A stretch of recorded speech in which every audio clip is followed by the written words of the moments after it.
Welcome to ચેતુસ kitchen. આજે આપણે ગુવારનું શાક બનાવશું। તો એના માટે આપણે 250 થી 300 ગ્રામ જેટલો ગુવાર લઈ અને સરસ બીટી લીધો છે। આવી રીતે હાથેથી ટુકડા કરેલા છે। હાથેથી તમને ન ફાવે તો ચાકુથી તમે સુધારી શકો છો। તો અવડાવડા આપણે ટુકડા કરી લીધા છે। અને અહીંયા આપણે 3 ડુંગળી લીધી છે, 1 ટમેટું, 1 લસણનો ગાંઠિયો ફોલી લીધો છે અને 3 થી 4 ચમચી જેટલું અહીંયા ચવાણું લીધું છે, અડધી ચમચી જેટલી વરિયાળી, અડધી ચમચી જેટલા સફેદ તલ। બાકી રેગ્યુલર મસાલાની અંદરથી મસાલાનો ઉપયોગ કરી અને ટેસ્ટી એવું આપણે ગવારનું શાક બનાવશું। તો ભરેલા શાકને ભૂલાવી દઈએ તેવું આજે આપણે ગુવારનું શાક બનાવવાના છીએ। તો અહીંયા આપણે પહેલાં સફેદ તલ અને વરિયાળીને ખાંડી લેશું।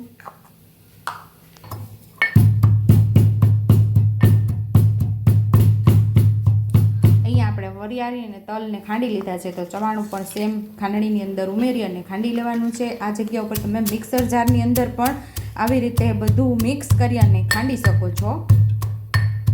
આપણે બધું ખાંડી લીધું છે, વાટકીની અંદર પાછું બહાર લઈ લેશું અને લસણવાળી ચટણી તૈયાર કરી લેશું। અને ડુંગળીને આપણે ઝીણી ઝીણી સુધારવાની છે। આ ડુંગળીને આપણે ઝીણી ઝીણી એકદમ સુધારવાની છે, વઘારમાં મૂકી શકાય એવી પતલી પતલી ઝીણી ઝીણી સુધારી લેવાની છે। અને અહીંયા ટમેટું પણ આપણે ઝીણું ઝીણું સુધારી લઈશું અને લસણવાળી ચટણી તૈયાર કરી લઈશું।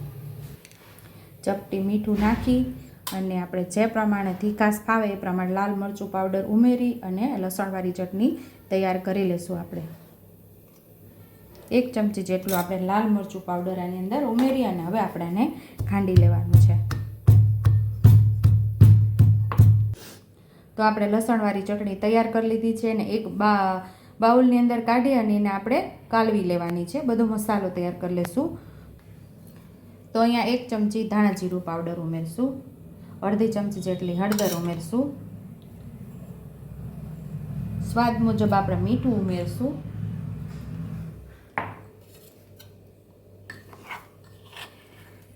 અને આ મસાલો બધો અહીં ઉમેરી દઈશું। થોડું પાણી ઉમેરી અને ચટણીને આપણે કાલવી લેવાની છે।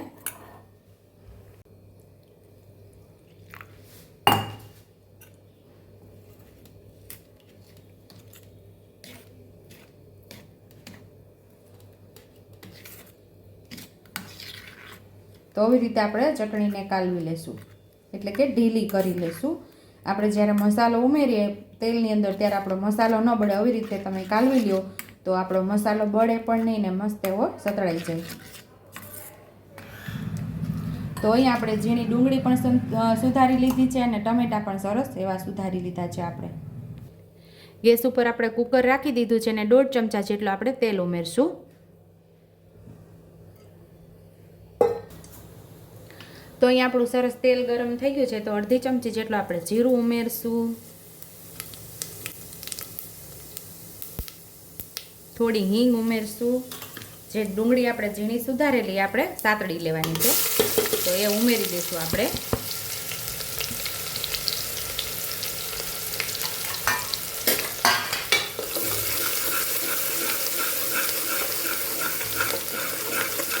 મસ્ત એવું ગ્રેવીવાળું ટેસ્ટફુલ એવું શાક થશે। કોઈ પણ તમે શાક બનાવો એ મસાલા સાતળવાની જ ખૂબી હોય છે। તો ઘણા એવું કહે છે કે અમે શાક બનાવીએ તો આંટી તમારા જેવું નથી બનતું। તો એનું કારણ એ જ કે તમે જે મસાલો સાતળો છો ને એ બરાબર નથી સાતળતા, એટલા માટે મારા જેવું શાક તમારું બનતું નથી। તો જે રીતે હું રેસીપીમાં બતાવું છું કે આવી રીતે મસાલા સાતળવા, તો એ જ રીતે તમે મસાલા સાતળશો તો પરફેક્ટ જે હું રેસીપીમાં શાક બનાવું છું એવું જ તમારું પણ શાક તૈયાર થશે। તો પિંક કલરની આપણી આ ડુંગળીનો કલર આવી જાય એટલે આપણે આમાં જે મસાલો તૈયાર કરેલો એ આપણે ઉમેરી દેવાનો છે। તમે ગુવારનું શાક તો ઘણીવાર બનાવ્યું હશે, પણ આવી રીતે જ્યારે ડુંગળીનો વઘાર મૂકીને તમે કરશો ને તો બહુ મસ્ત એવું ટેસ્ટફુલ એવું ટેસ્ટી શાક બનશે આપણું। તો અહીંયા આપણે લસણવાળી જે ચટણી તૈયાર કરેલી મસાલો એ અહીંયા ઉમેરી દઈશું। આપણે એને આપણે સરસ સાતળવાનો છે। લસણની કચાશ વહી જાય ત્યાં સુધી આપણે મસાલાને સાતળવાનો। જો કચાશ આવશે લસણની તો તમારો શાકનો સ્વાદ નહીં આવે, કાચું સ્વાદ આવે તો જ શાક તમારું બરાબર ન થાય। તો મસ્ત એવો આપણે મસાલાને સાતળી લેવાનો છે। થોડો મસાલો સતળાઈ જાય પછી આપણે અહીંયા ટમેટું ઉમેરી દઈશું। અહીંયા આપણો થોડો મસાલો સતળાઈ ગયો છે તો ટમેટું પણ અહીંયા ઉમેરી અને એને પણ સાતળી લેવાનું છે.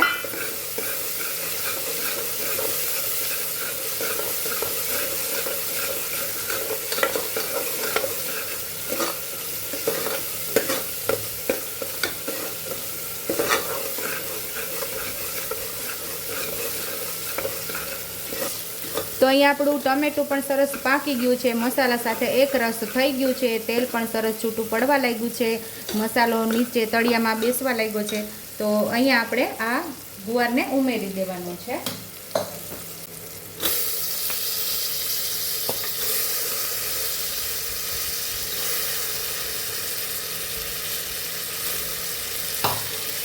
એને પણ મસાલા સાથે આપણે સાતળી લઈશું.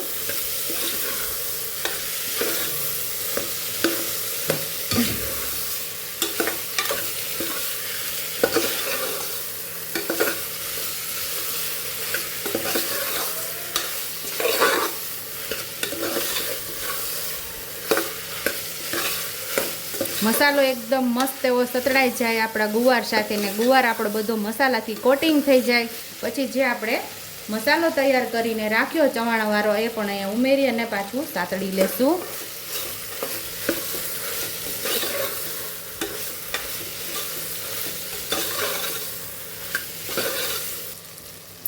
તો જે વાટકાની અંદર આપણે મસાલો કાઢ્યો એ જ વાટકાની અંદર પાણી ઉમેરી અડધા ગ્લાસ જેટલું આપણે અહીંયા ઉમેરી દેવાનું છે.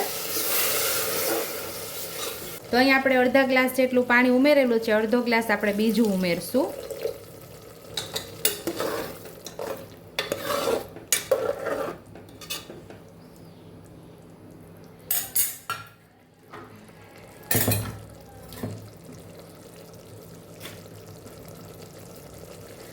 ગોળ પણ માટે આપણે આટલો ગોળ ઉમેરશું, 1 ચમચી જેટલો ગોળ હશે એટલો આપણે ઉમેરેલો છે. અને દેશી ગોળ આપણે અહીંયા ઉમેરીએ છીએ. તમે આ જગ્યા ઉપર સાકર અથવા તો ખાંડ પણ ઉમેરી શકો છો.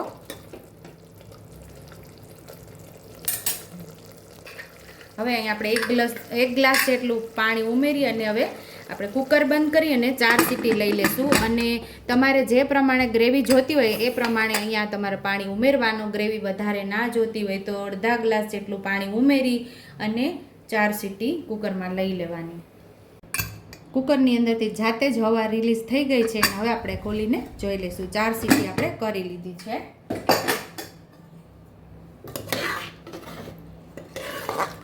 મસ્ત એવું ગ્રેવીવાળું આપણું તો મસ્ત એવું ગુવાર આપણો ચડી ગયો છે અને સરસ એવી ગ્રેવી પણ છે. તો ગ્રેવીવાળું આ ગુવારનું શાક તૈયાર થઈ ગયું છે. સર્વિંગ બાઉલની અંદર હવે આપણે સર્વ કરી લઈશું. થોડો આપણે ગરમ મસાલો ઉમેરશું. તમને ગરમ મસાલો ફાવતો ન હોય તો ન ઉમેરો તો ચાલે. અને લસણ ડુંગળી ન ખાતા હોય તો તમે લસણ ડુંગળી ન ઉમેરો તો પણ ચાલે. જ્યારે આપણે ડુંગળીનો વઘાર કરેલો ત્યારે આપણે ડુંગળીનો વઘાર નહીં કરવાનો, માત્ર ગુવારનો વઘાર કરી અને જે મસાલા કરેલા છે બધા મસાલા કરી લેવાના. લસણની જગ્યાએ આપણે પાણીની અંદર બધા મસાલા કાલવી અને એની અંદર થોડું દહીં ઉમેરી અને આ મસાલો સાતળીને તમે આવી રીતે પણ ગુવારનું શાક બનાવી શકો છો. થોડા આપણે લીલા ધાણા ઉમેરી દઈશું, એ પણ આપણે મિક્સ કરી લઈશું. ટેસ્ટી એવું ગ્રેવીવાળું આપણે ગુવારનું શાક તૈયાર છે. આ શાકને તમે રોટલા, રોટલી, ભાખરી સાથે ખાવાની ખૂબ મજા આવે છે. જો તમને મારી રેસીપી પસંદ આવી હોય તો મારી રેસીપીને લાઇક કરજો, સબસ્ક્રાઈબ કરજો, બેલ આઇકોનને દબાવતા ભૂલતા નહીં અને કમેન્ટ બોક્સમાં કમેન્ટ કરજો કે મારી રેસીપી કેવી લાગી. તો આવજો.